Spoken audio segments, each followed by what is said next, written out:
प्रिय विद्यार्थी मित्रांनो, सर्वप्रथम मी मराठी भाषा दिनाच्या सर्वांना शुभेच्छा। आजच्या या स्पर्धेत मी रीना चेतन साळी सादर करणार आहे एक असं नाटक जे रक्ताचं नसतं पण रक्तापेक्षा घट्ट असतं, जे नावाने छोटं पण अर्थाने खूप मोठं असतं। रक्ताचं नातं परमेश्वर निवडतो, परंतु एक नातं असं असतं ज्याची निवड परमेश्वर आपल्या हाती देतो। ओळखा पाहून कोणतं आहे नातं? अगदी बरोबर, ती असते मैत्री। ही कविता स्वरचित आहे। मोबाईलवर आलेली ही कविता मला खूप आवडली म्हणून मी आपल्या समोर सादर करत आहे। आज जग खूप पुढे गेले नाही। मोबाईलच्या स्क्रीनवर मावळलं सगळं आयुष्य। हसणं ही इमोजीत बदलला आणि भावना झाल्या स्टेटस पुरत्या मर्यादित। पण या डिजिटल गर्दीतही एक नातं अजून असं जिवंत आहे, ते म्हणजे मैत्री। शाळेच्या त्या गजबजलेल्या वर्गात एक बाग आणि दोन मन, शाळेच्या त्या गजबजलेल्या वर्गात एक बाग आणि दोन मन, डब्यातली अर्धी चपाती वाटताना जुळलेलं ते निरागस नातं।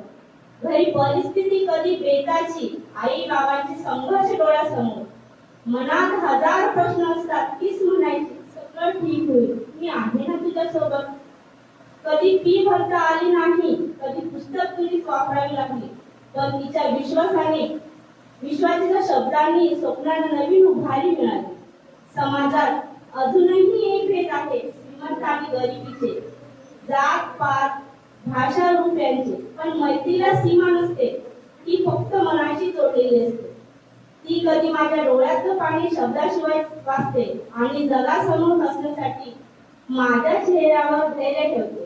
स्पर्धेच्या या धावपळीत लोक एकमेकांना मागे टाकतात, पण खरी मैत्री हात धरून मध्ये आपण दोघी मिळून पुढे जाऊया।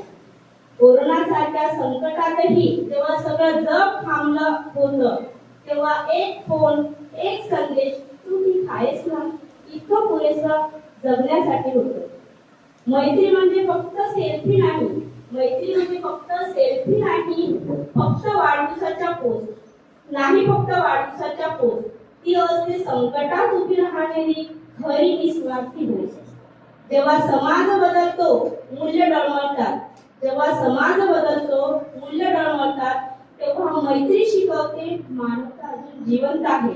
मैत्री म्हणजे हातात हात, समानतेचा सुंदर पूल, जिथे नाही मोठेपणा लहानपणांना कुठलाच वस्तू। देवा अशीच राहू दे ही मैत्री, जी समाजाला दिशा दाखवेल, स्वार्थाच्या या जगातही निस्वार्थ प्रेम जपून ठेवेल। कारण शेवटी पैसा पद प्रसिद्धी सगळे मागे राहतं, पण आयुष्याच्या शेवटच्या वळणावर जवळ होतं ते फक्त एक नातं, मैत्रीचं। धन्यवाद।